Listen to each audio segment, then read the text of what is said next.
Namaste and welcome to this exciting episode of Sattology Debunking Mythology. Today I'm going to take you with me on a tour to Pala Reservation.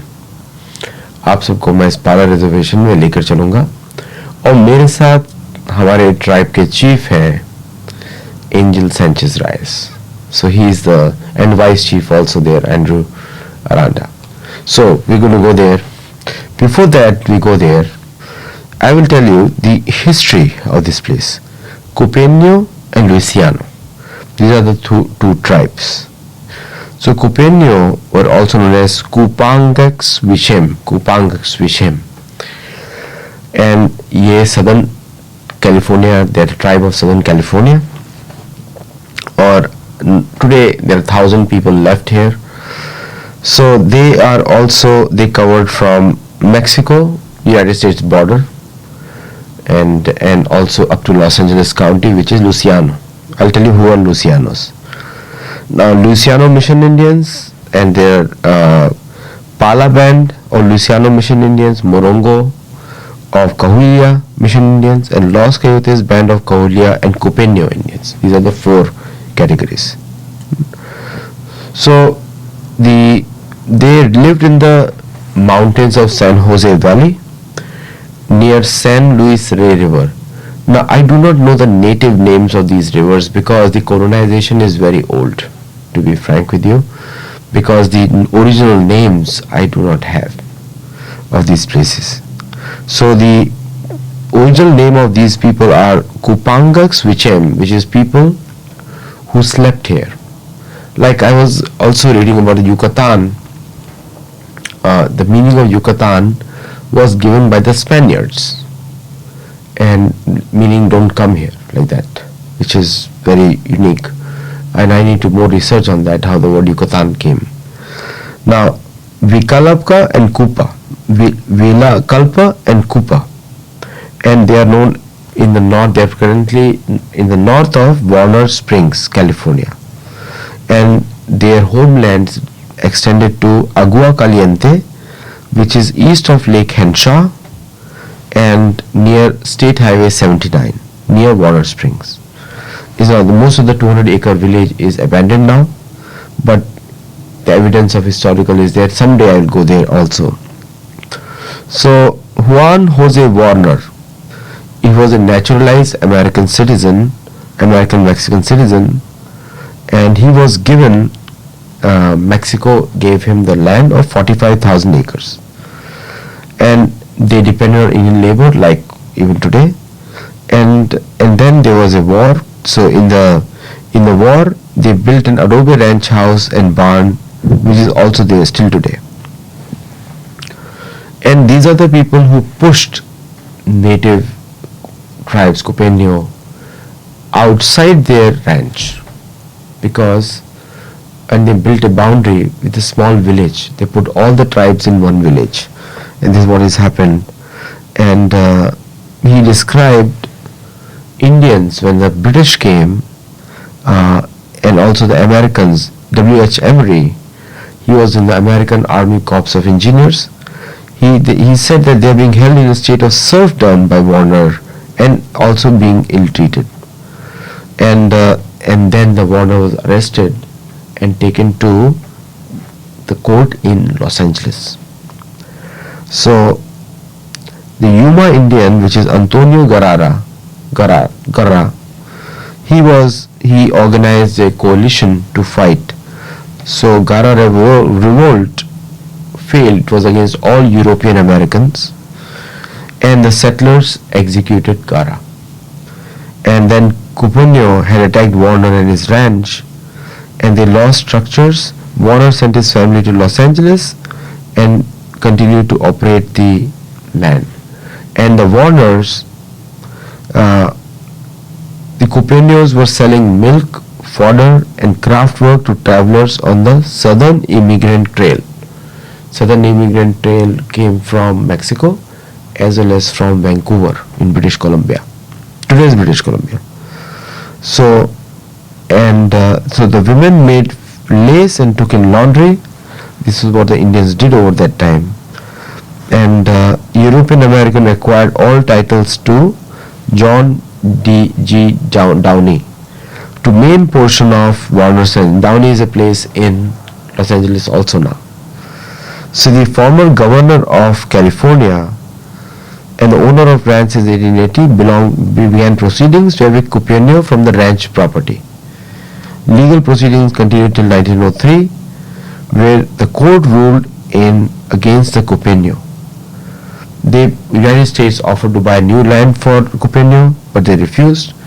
Cupeno chief Enigo Calente said, "If you give us the best place in the world, it is not good as this. This is our home. We cannot live anywhere else. We were born here and our fathers are buried here." So in 1903, Cupeno Indians were forced to move 75 kilometers away to Pala, California, on the San Luis Rey River, where I went. And it is referred to as Cupeno Trail of Tears. And this was a very traumatic event for these people. And on the forced relocation to this Pala reservation also included Luciano villages at Puerto La Cruz and La Puerta and the Kumeyaay villages at Mataguay. Historian Phil Brandy, as the last of the Indian removals, called it the last of the Indian removals. This was the last, and that's what they say, but actually the removals continued till 1945 and also till 1980. Okay, still going on. So this is so we were so scared. The people are saying, this is the most, this is the history which is not known to the world. That how the America was created, how the European settlers are ruling America and they created America. Now when I say it, these historical incidents create a permanent wedge in the hearts of people. And it's a permanent pain in the hearts of people that they were never respected for being the original people on this land. It's like I come to your home and I conquer your home, and then I tell you you're going to live in a very small place, part of the home. What will the people who are pushed in that part will feel? It's a generations of pain. Now, when I look at this history, it's the same history across all the tribes. Now, we cannot do anything today. This is what the history is. It's very cruel history of this country. Now, Los Angeles Times Daily at that time said, Indians bundled away like cattle to Pala. This is what it is. And the journalist, American journalist Grant Wallace wrote, many of the older people were still muy triste, means very sad. Every other tent or brush ramada was still a house of tears, for their love of home is bigger than us. This is how America was built. And the houses provided were very unsatisfactory, which quickly fell into disrepair or collapsed. In 1922, Henshin Dam was built, which significantly worsened the flow of San Luis River, which ran through the relocation sites.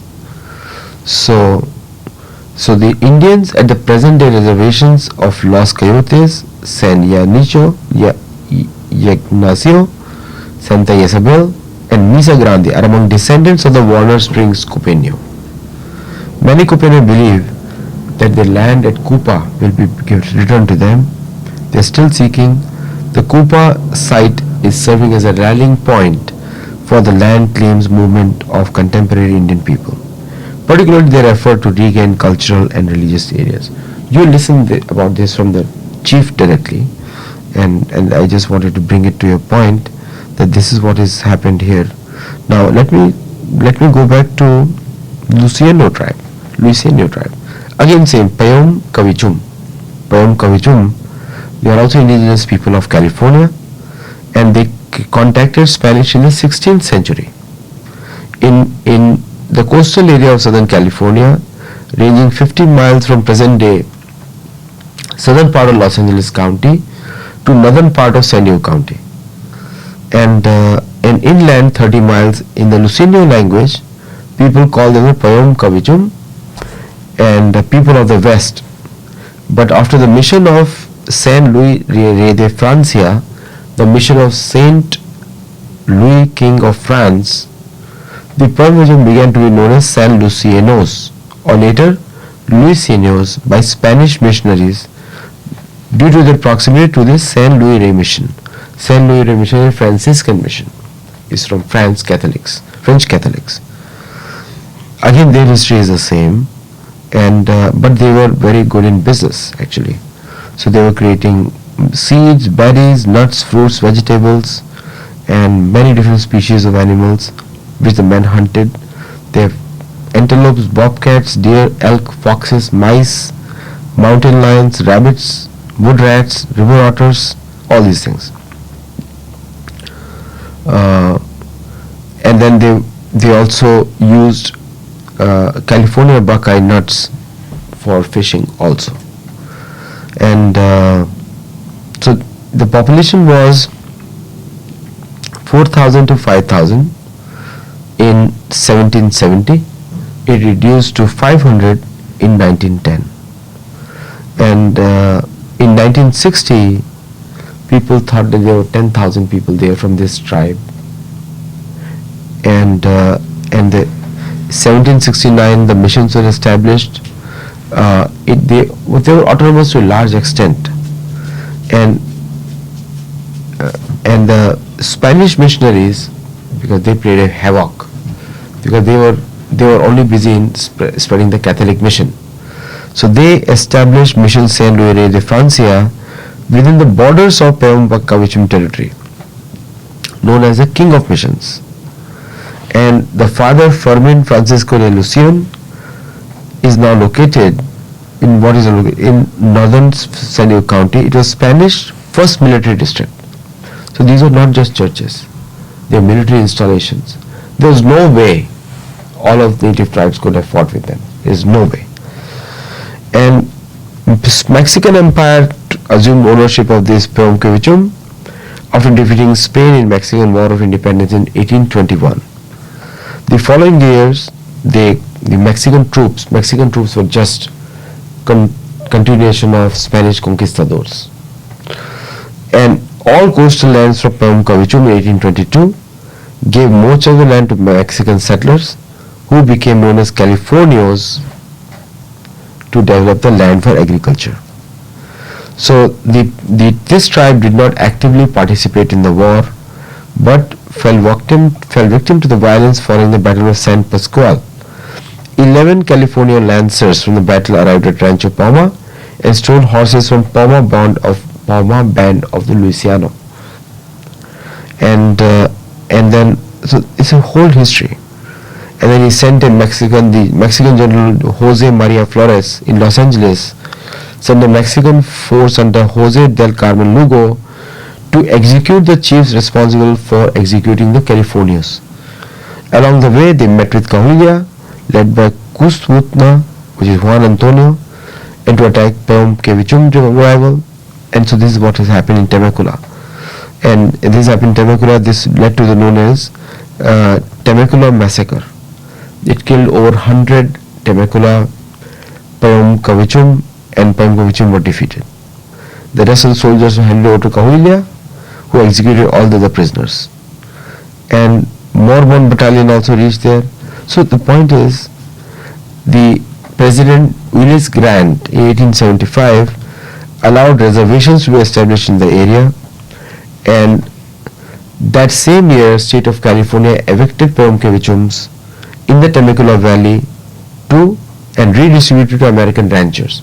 You should know the entire West Coast was divided in ranches, given to key military generals or church people, and the Indians were tried to be distributed amongst the ranches.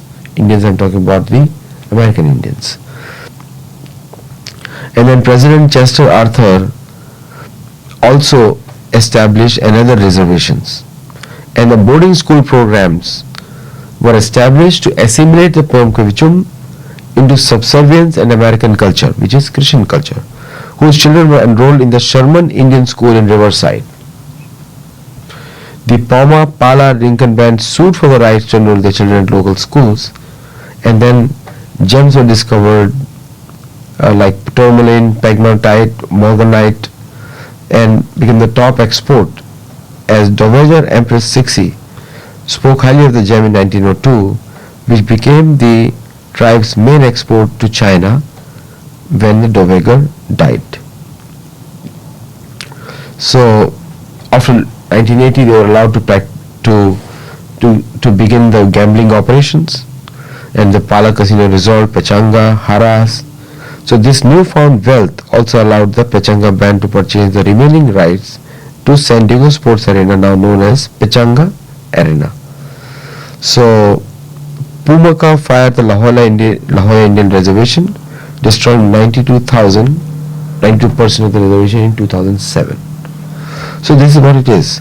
And there are many bands there of the same tribe called Luisiano or Payam tribes. If its reservations are La Jolla Band of Luisiano Indians, Pala Band, Poma Band, Pechanga, Rincon Band, Somoba Band, and then San Luis Rey Band of Mission Indians. These are all the places. Now, very, very disturbing history, but that's history. This is the same place I am visiting right now. So listen to Chief and me in this conversation. I hope you enjoy it. Do like, share, subscribe, let me know your feedback. So this is Mission Chapel and Museum, and it was set up in 1816. It was built by the Indians in Pala. We are in Pala. This is the first 2025 view of a reservation in the US. It's a very beautiful place, and some shops over there, and we have so when we like very peaceful place, very peaceful place. I'm going to show you around also on the other side of the hill. So there is a school here.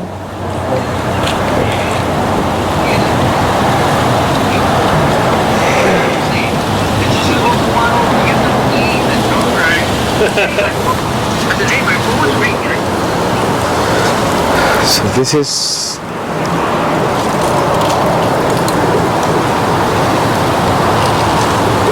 I'll read it out for you. Founded in 1816 by Father Anthony Perry as an assistencia to the larger mission San Luis Rey. So it received more than 1,300 converts until the beginning of its decline after recognition by the Mexican government in 1846. Partially restored in 1903. The mission is the only one of the original California missions since still ministering to Native American people. The chapel using the original, extensive restoration of the chapel was very necessary because of termite damage which weakened the roof. So is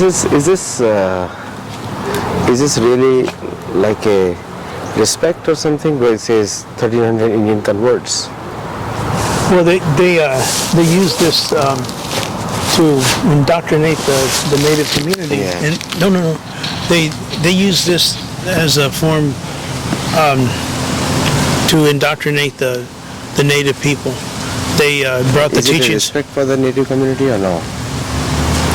Well, the native community had their own religious culture, Yes. and religious customs. They incorporated both Christianity and the native culture together. They merged the two Together. Yes. And that's why the cross is different, symbols are different. Well, everything seems to be different to me.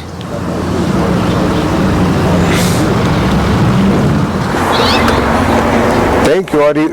We're at Pala, the reservation of Pala in Fallbrook, San Diego, and we're here at the reservation of the people of Pala. This is where they reside. Now, this is one of the original missions that was built, and this tower that we're going to see is the original bell tower. Is a copy of a tower of Ciudad Juarez in Mexico. It is used in the beginning, completely detached from the church building. The two bells were cast in Mexico. The large bell is dedicated to Saint Francis Urquilia. It names the maker as Carvenets. The smaller bell bears a dedication to Jesus and Mary, which is Jesus and Mary. So, and this is all original structure. So if we go this way, Adi, we'll see what's going on here.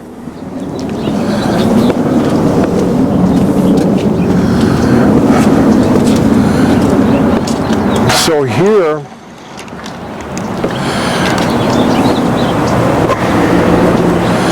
these are the pala bells again, and you'll see them right now. The bells are rung only on Sundays to summon the faithful to Mass, funerals, weddings, to notify local people of a death in the community, and in emergencies. Visitors are asked to remain from attempting to ring the bells out of respect for the local custom. Now these are the bells that we're talking about. I think you get better shot over here, Adi.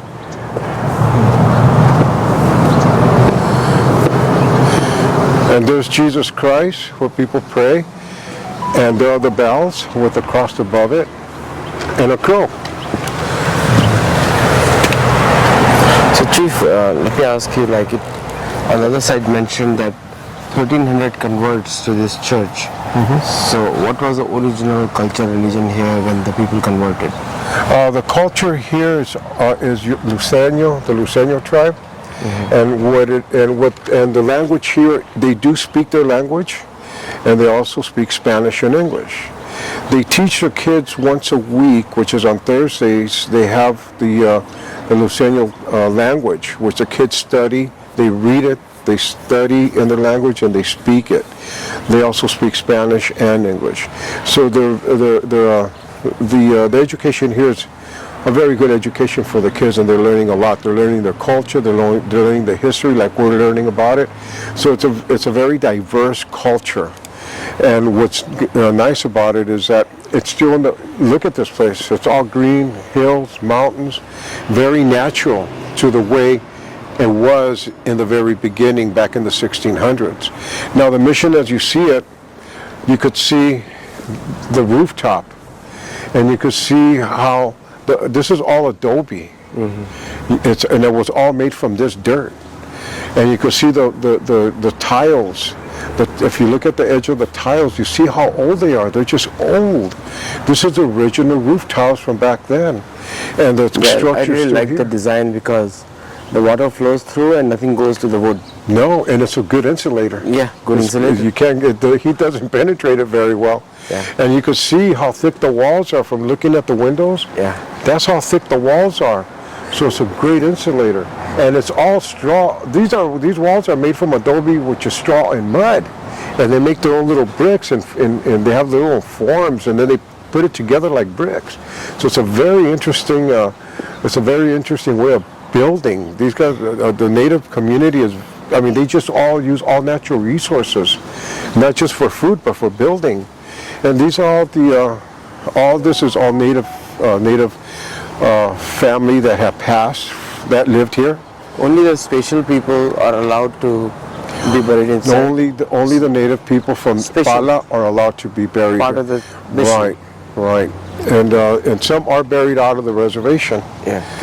So as we continue going this way, let's go through these gates again.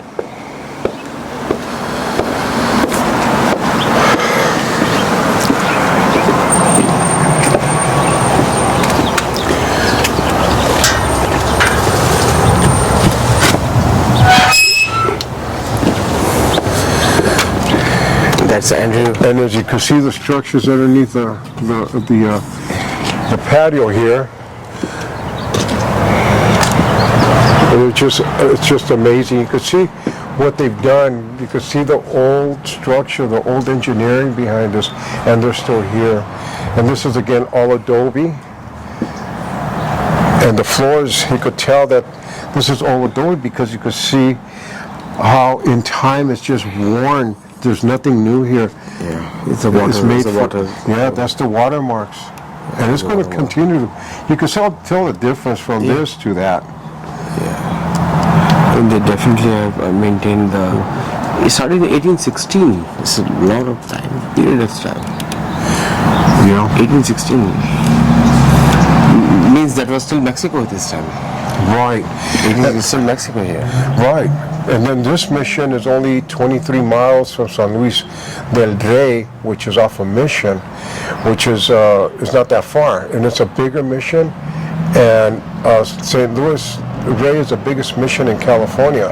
And it's a working mission. The ones that work the mission are still the friars. They have friars there, and they have friars there. And they also have classes for college students to go, and they so it's a learning center as well.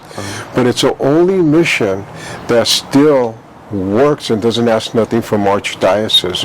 It supports itself, and that's Mission San Luis del Rey. So for the viewers, tell us, what is a friar? I'm sorry? Friar. Who is a friar? The friars are the monks. The ones that wear the brown with the rope around here, and they got their little hoods. Those are the friars.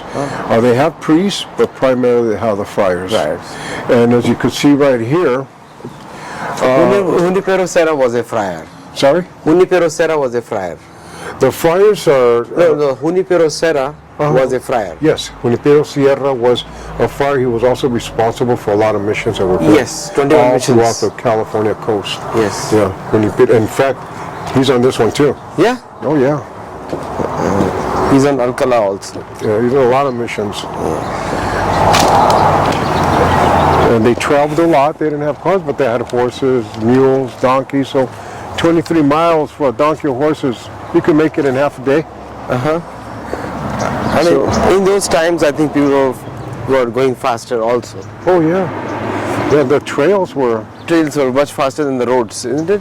To some extent, or no? I'm sorry? Are trails faster than the roads? Oh yeah. Oh yeah. By far. Like how much difference will have? Like how many? How much difference will they have? In between. A horse and a trail and on the road. Well, the trails, it's faster on the trail because there's shortcuts to the trail. On a road, you have to go around and bends, and it's just a lot harder. Where the trails are a lot easier because the natives had shortcuts to get from point A to point B. So 23 miles for us on a road could be more like maybe 15, 18 miles on a trail because you're cutting across and not going around. Like you're going to see right now, we're going to go around this. But to get to St. Luis del Rey, you don't take this road. You take a path. Which cuts across. It's like diagonally goes across. So it's a lot faster to travel on a horse. So it's, you're talking maybe from here to San Luis on a horse, you're talking about maybe about an hour and a half. In a car, what is it, about 50 minutes? About 50 minutes, not that much of a difference. Chief has been very kind to me. No, I have not. And our vice chairman. This is our vice chief. Get over here. This is our vice chief. Andrew Aranda. And Namaste. Namaste. And guys, you watched him commenting. That's Andy Aranda. Thank you. He comes from the great chief of the Lipan, and his ancestors poca ropa, which in English means Small cloth. small clothes. Okay, so we'll go over this one before it gets darker, so we can start videoing the other stuff. Yes. Okay.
So when the United States took over, the governor of California, Pio Pico, and the native people made an agreement to keep all this as natural as possible.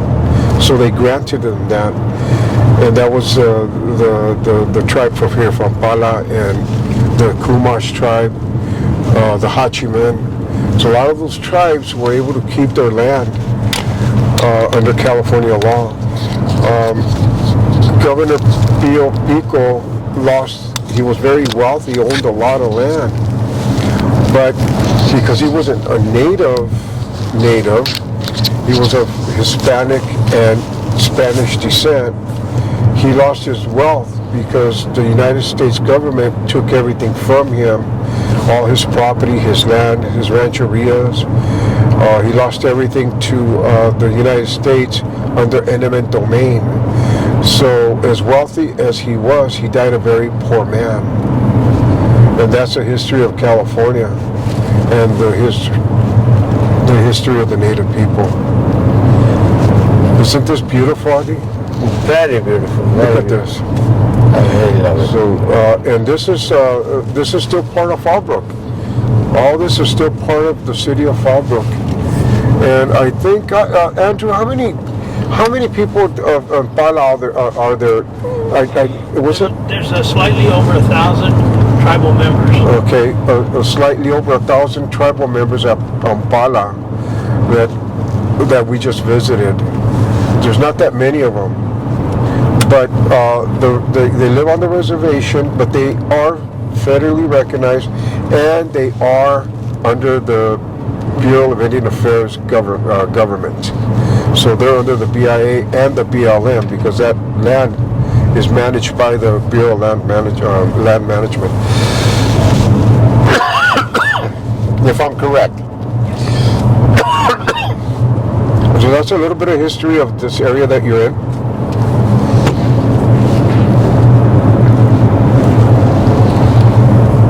Thank you, Chief. You're welcome.